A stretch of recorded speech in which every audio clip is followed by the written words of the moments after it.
Hi అండి, అందరికీ నమస్కారం. ఈరోజు మనము హైదరాబాద్కి అతి దగ్గరలో ఉన్న మానేపల్లి వెంకటేశ్వర స్వామి ఆలయానికి వెళ్తున్నాము. ఈ ఆలయము భువనగిరికి దగ్గరగా ఉంది. ఈ ప్రాంతానికి కొత్తగా స్వర్ణగిరి అని పేరు పెట్టారు. ఇప్పుడు మీరు చూస్తున్నది స్వామివారి దగ్గరికి వెళ్ళటానికి మెట్ల మార్గము. మెట్ల మార్గంలో స్టార్టింగ్లోనే స్వామివారి పాదాలు ఉంటాయి. అవి చాలా అందంగా చెక్కించారు, చాలా బాగున్నాయి. నిజంగా స్వామివారి పాదాలు ఇక్కడ వదిలేసి వెళ్ళారా అన్నట్లు అనిపిస్తాయి. అంత అందంగా ఉంటాయి అన్నమాట పాదాలు. చూస్తున్నారు కదా, డ్రోన్ షాట్లో స్వర్ణగిరి ఎంత అందంగా కనిపిస్తుందో. మనకి ఓన్లీ డ్రోన్లోనే కాదు, మనకి హైవే మీద వెళ్తుంటే దూరంగా స్వామివారి టెంపుల్ కనిపిస్తుంది. మనం తిరుపతి వెళ్తుంటే దూరంగా వెంకటేశ్వర స్వామి టెంపుల్ ఎలా కనిపిస్తుందో ఇక్కడ కూడా అలాగే కనిపిస్తుంది. నిజంగా మనము హైవే మీద వెళ్తుంటే సాక్షాత్ ఏదో తిరుపతి వస్తున్న ఫీలింగే ఉంటుంది. ఈ ప్రాంగణం అంతా ఒక ప్రక్క గరుత్మంతుడు, మరొక వైపు కార్యసిద్ధి హనుమ, ఇంకొక వైపు శ్రీ మహావిష్ణువు పడుకొని ఉంటారు కోనేరులో. అసలు ఈ ప్రాంగణం అంతా చాలా అందంగా దేవుళ్ళతో కలకల్లాడుతూ ఉంటుంది అన్నమాట. ఇప్పుడు మీరు చూస్తున్న గంటని జయగంట అంటారు. ఈ గంటని ఒకసారి మ్రోగించి తర్వాత స్వామివారి దగ్గరికి వెళ్ళి స్వామివారి దర్శనం చేసుకొని మన మనసులోని కోరికని స్వామివారికి చెప్పుకోవాలి. ఆ కోరిక నెరవేరిన తర్వాత మళ్ళీ వచ్చి స్వామివారిని దర్శనం చేసుకోవాలంట. అది ఆ జయగంటకున్న ప్రత్యేకత. చూస్తున్నారు కదా ఫ్రెండ్స్, చాలా అందంగా ఉంటుంది అన్నమాట. ఈ టెంపుల్కి వెళ్తే మనము అసలు నిజంగా తిరుపతిలో ఉన్నామన్న ఒక ఫీలింగ్ ఉంటుంది. నిజంగా నాకైతే మాత్రము లోపలికి వెళ్ళేసరికి పద్మావతి అమ్మవారు ఎంత అందంగా కనిపించారంటే, ఆమె గోల్డ్ కలర్ మొత్తం వేసేసేసి అంత అందంగా గోల్డ్ తోటి ఆమెను చూడంలోనే ఒక్కసారిగా ఒళ్ళంతా జలతరిచ్చింది. తర్వాత స్వామివారి దగ్గరికి వెళ్ళాను. స్వామివారు అయితే ఇంకా అందంగా ఉన్నారు. మనకు తిరుపతిలో చూస్తే ఎంత అందంగా ఉంటారో అంతే అందంగా ఉన్నారు స్వామివారు.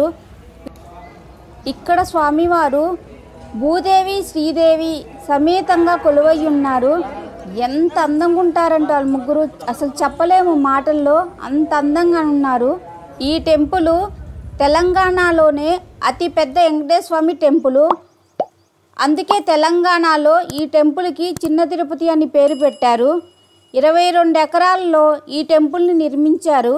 ఈ ఆలయ ప్రాంగణం అంతా తిరుపతి వెంకటేశ్వర స్వామి టెంపుల్ ఎలా ఉంటుందో అలాగే పోలి ఉంటుంది. ప్రాంగణం అంతా తిరుపతిలో లాగే రియల్గా ఎలా ఉంటుందో అలాగే ఉంటుంది అన్నమాట.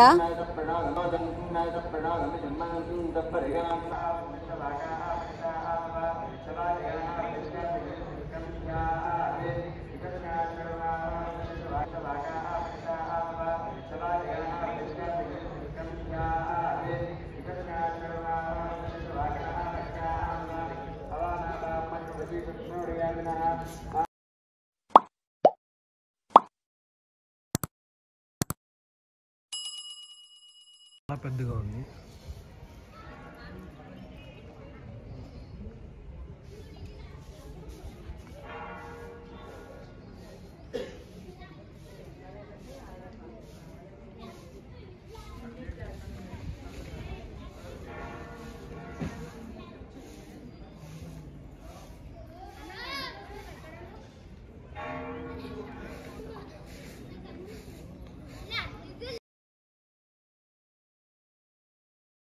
దేవుడి దర్శనం అయిపోయిన తర్వాత ఈ ఆలయాన్ని నిర్మించిన శ్రీ మానేపల్లి రామారావు గారు కనిపించారు.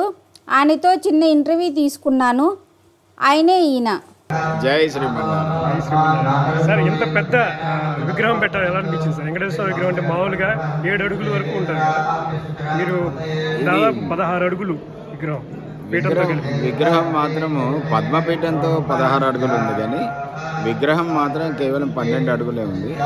అది తిరుపతిలో ఉన్నటువంటి విగ్రహాన్ని అబ్జర్వ్ చేసి దాని పలుమార్లు అక్కడ స్వామివారిని దర్శించుకొని అక్కడికన్నా కాస్త చిన్నగా చేసి మరి అదే అనుభూతి భక్తులందరికీ పంచాలనేటువంటి ఆశయంతో మరి శిల్పితో పలుమార్లు చర్చించి ఆ ప్రపోర్షన్స్ కానీ ఆ అద్భుతం కానీ ఇది దేంట్లో ఉండాలని చెప్పి మరి ఇది చిత్తూరు జిల్లాలో మరి తిరుపతిలోనే తయారు చేయడం జరిగింది.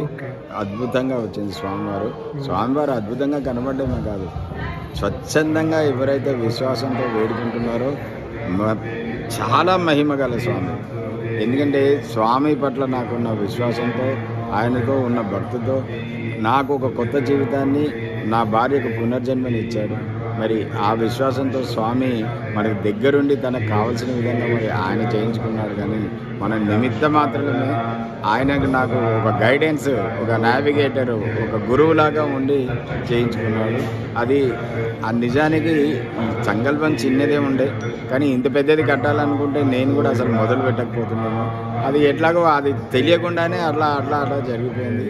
అది ఇప్పుడు మీ ముందున్నటువంటి వెంకటేశ్వర స్వామి దేవుడు. వెంకటేశ్వర స్వామి గుడి కట్టడము ఆయన అదృష్టం అంట. చాలా హ్యాపీగా ఉన్నారు ఆయన. 8 జన్మల పుణ్యం అయితే నేను ఈ టెంపుల్ కట్టగలిగాను అన్న భావన ఆయనది. మనకి తిరుపతిలో మాడవీధులు ఎలా ఉంటాయో ఇక్కడ కూడా సేమ్ అలాగే కట్టారు. గోపురం కానీ రథం కానీ సేమ్ డిట్. ఇక్కడికి వెళ్తే మనకి తిరుపతి వెళ్ళామని ఒక ఫీలింగ్ వస్తుంది అన్నమాట. స్వామివారి పాదాలు కొంచెం స్ట్రైట్గా వెళ్ళిపోతే స్వామివారు కనిపిస్తాడనమాట. అదేమో మెట్ల దారి. స్వామివారు అయితే మామూలుగా లేరు, అందంగా మెరిసిపోతున్నారు బంగారంతో. లోపల చిన్న తిరుపతి అంటే చిన్న తిరుపతి లాగే ఉంది, చాలా అందంగా ఉన్నాడు. ఫ్రెండ్స్ చూస్తున్నారు కదా ఈ టెంపుల్ని, చాలా అందంగా ఉంది. భక్తులైతే చాలామంది వస్తున్నారు. మేము భక్తులందరూ వెళ్ళేదాకా ఆగి డ్రోన్ షాట్లు తీసుకోవడానికి పర్మిషన్ తీసుకొని 12:30 తర్వాత షూట్ చేసామన్నమాట. టెంపుల్ మొత్తం మీకు ఒకసారి చూపిద్దామని చెప్పి. Thank you friends, thank you for watching. మరొక వీడియోలో మళ్ళీ కలుద్దాం.